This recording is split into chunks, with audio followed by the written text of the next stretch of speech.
नमस्कार. आपण पाहताय आणि ऐकताय आपल्या हे यूट्यूब चॅनल. मी गणेश तुकाराम शिंदे आपणा सर्वांचं आपल्या हे यूट्यूब चॅनलवर स्वागत करत आहे.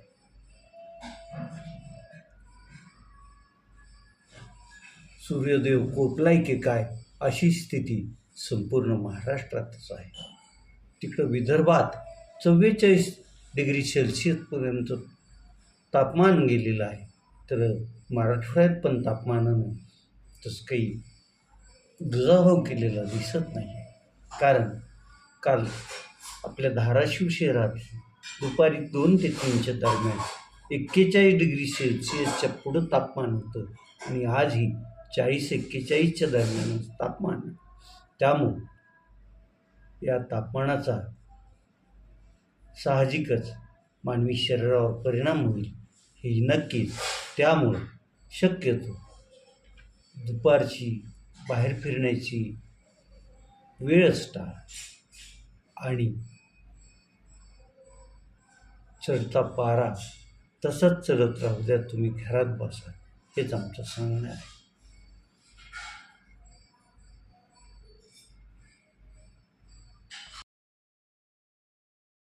धाराशिव जिल्हा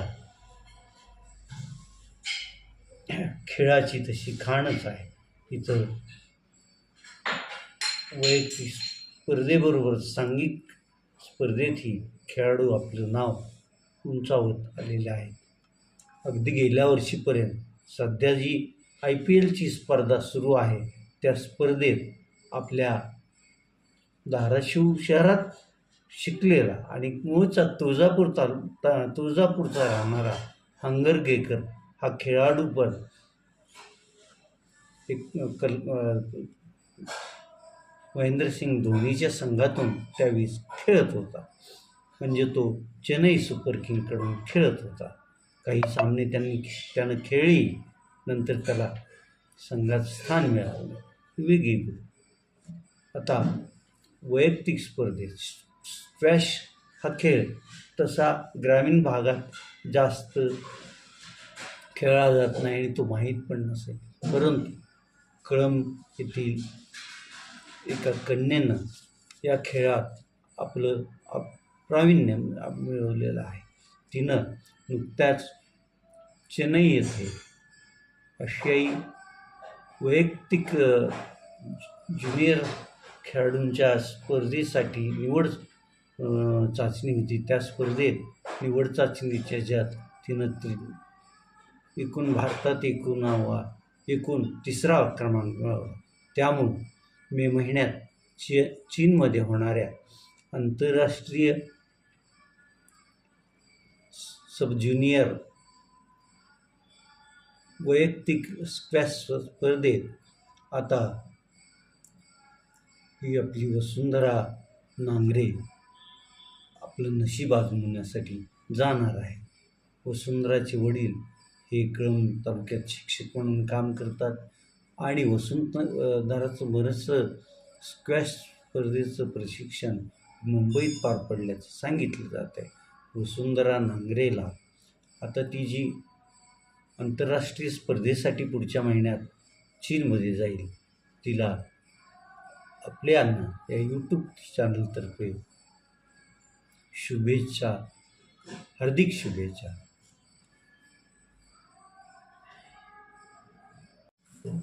वसुंधरा नांगरे या वर्षीपासून राष्ट्रीय स्पर्धेत खेळण्यासाठी जाणार आहे. तर गेल्या 2-3 वर्षापासून धाराशिव शहरातील चेतन सपकाळ हा युवक आंतरराष्ट्रीय स्पर्धेत भाग घेत असतो. तो नेमबाजी या स्पर्धेत भाग घेतो. विशेष म्हणजे चेतन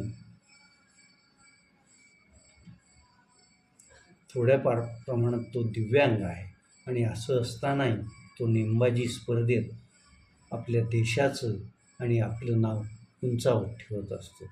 त्या चेतन सपकाळचा नुकताच जिल्ह्याचे जिल्हाधिकारी कीर्तिकिरण पुजार यांच्या हस्ते त्याला प्रमाणपत्र, पुष्पहार हे शाल देऊन सत्कार करण्यात आला. चेतन सपकाळ हा एका सामान्य कुटुंबातील तरुण असून त्याचे पालक प्रसंगी पोटाला चिमटा घेऊन चेतनच्या जागतिक स्तरावर होणाऱ्या स्पर्धेसाठी त्याचा सहभाग नोंदविण्यासाठी प्रयत्न करत असतात. चेतन सपकाळनं आपलं नाव असंच उज्ज्वल करावं आणि आपल्याबरोबरच देशाचं हे नाव उज्ज्वल करावं हीच आमची माफक अपेक्षा आहे.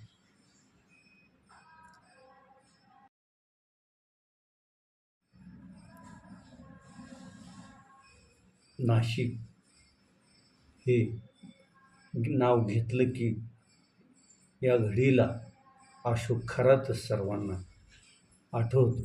अशोक खरातचे एक कारनामे ऐकून भलेही अगदी परेशान होऊन जातात. अशोक खरातला आता काल न्यायालयासमोर उभं केलं असता 5 दिवसापर्यंतची पोलीस कोठडी देण्यात आली आहे आणि त्याच्याकडून आता पुढे अजून माहिती घेण्याचं काम SIT आणि नाशिक पोलीस करत आहेत. या 5 दिवसात अशोक खरात काय माहिती देईल हे देवच जाणे.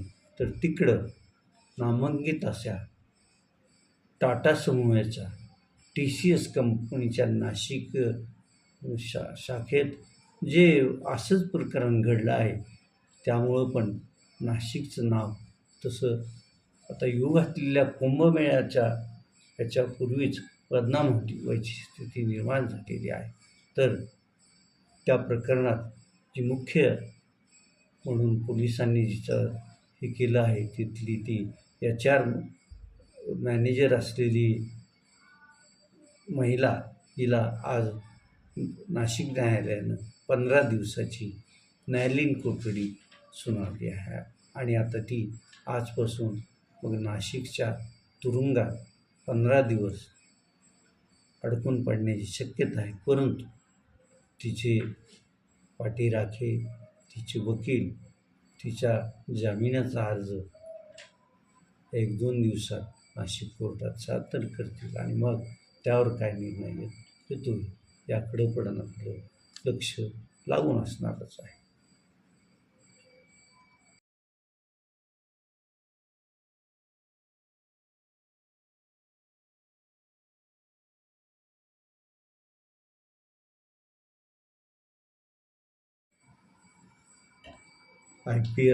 टाटा IPL स्पर्धेच्या एकूण IPL स्पर्धेचा 19वा हंगाम सध्या सुरू आहे आणि त्या हंगामातील आजच्या संध्याकाळी 7:30 वाजता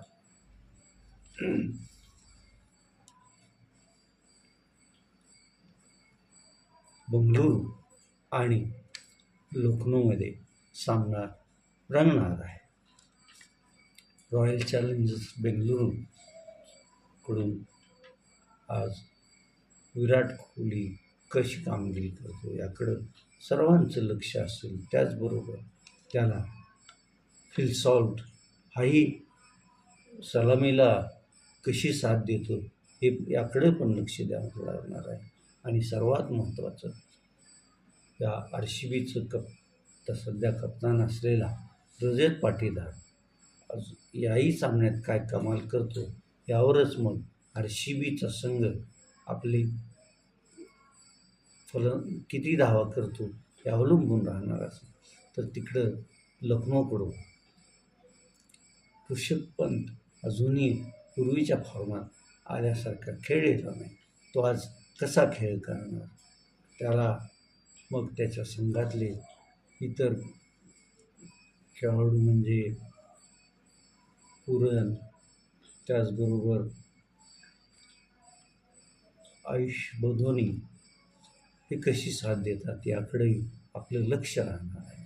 आज 7:30ला हा सामना सुरू होईल आणि रात्री उशिरा 11:30पर्यंत हा सामना संपेल. आणि त्यानंतर मग लखनौ विजयी झालं की RCB म्हणजे रॉयल चॅलेंजर्स बेंगळुरू विजयी झालं याचं उत्तर आपल्याला मिळणार आहे. तेव्हा आता आपण इथंच थांबूया. तुम्ही आपल्या YouTube चॅनल सबस्क्राईब करा, लाईक करा आणि कमेंट्स पण नोंदवा. धन्यवाद.